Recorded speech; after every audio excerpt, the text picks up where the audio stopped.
Professor Nageshwar గారు మనతో ఉన్నారు. నమస్తే నాగేశ్వర్ గారు.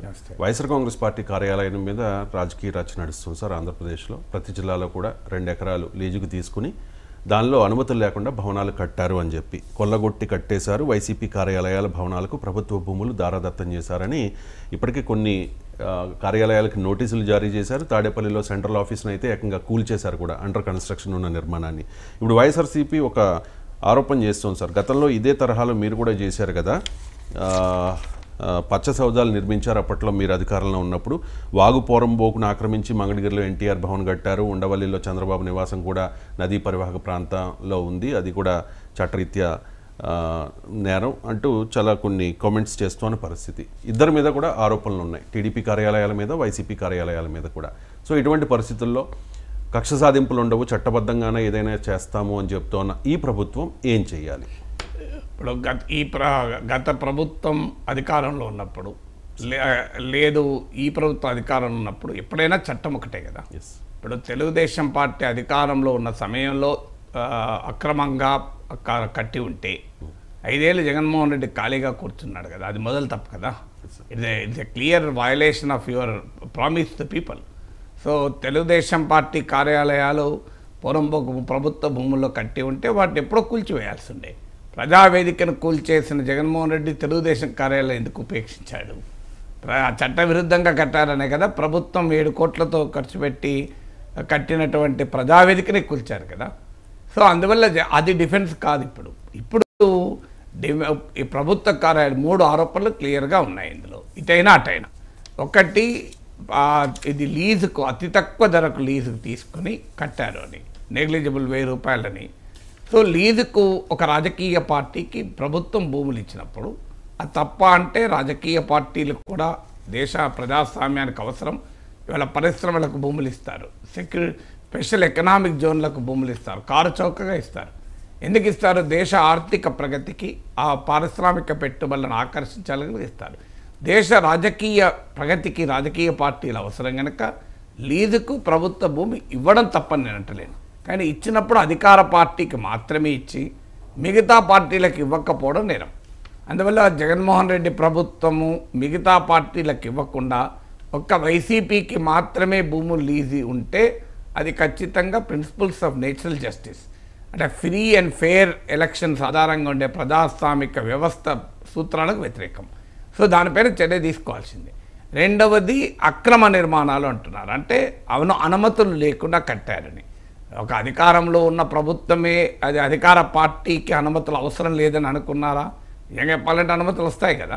సో అనుమతులు లేకుండా తీసుకున్న, అనుమతులు ఉండి కూడా అనుమతులు కూడా తప్పుడుగా వచ్చాయా?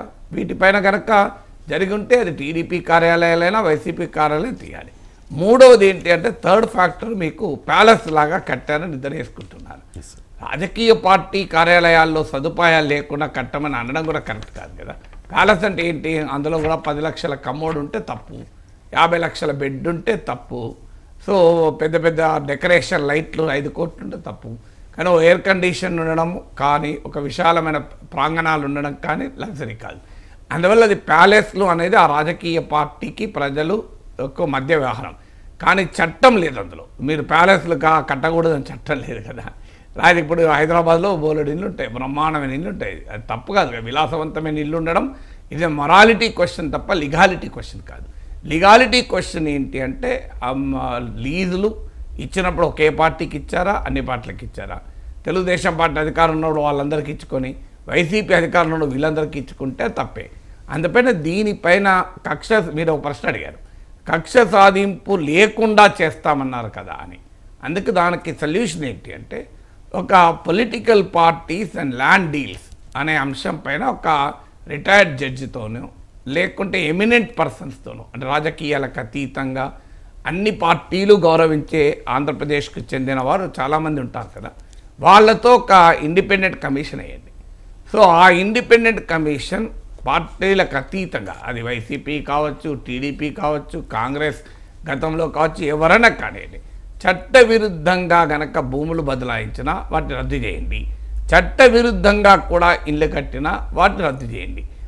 ఆ నివేదికను పారదర్శకంగా ప్రజల ముందు పెట్టండి, లీగల్గా కూడా అవకాశం ఇవ్వండి. అప్పుడు మీరు కూల్చండి. సమస్య ఎక్కడ వస్తుంది అంటే ప్రమాణ స్వీకారం చేసిన 2 రోజులకే కూల్చేస్తే నేను అది కూడా ఉదయం 5 గంటలకు పోయి కూల్చేస్తే ఎవడు చూడకముందు ఇవి అనవసరంగా ప్రజావేదిక కూల్చివేతతో జగన్ మొదలుపెట్టాడు పాలన, వైసీపీ కేంద్ర కార్యాలయం కూల్చివేతతో చంద్రబాబు మొదలుపెట్టాడనే మాట ప్రజల్లోకి వెళ్తుంది. అది అధికార కూటమికి కూడా నష్టం.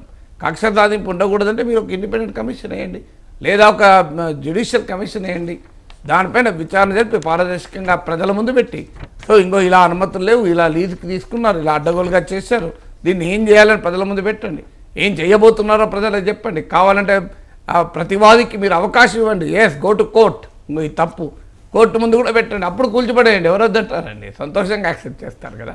సో అందువల్ల ఈ ప్రక్రియ అనేది what matters is the process. ఇందులో జస్టిస్ అనేది ఉండడమే కాదు, జస్టిస్ ఉన్నట్లు కనిపించాలి కూడా.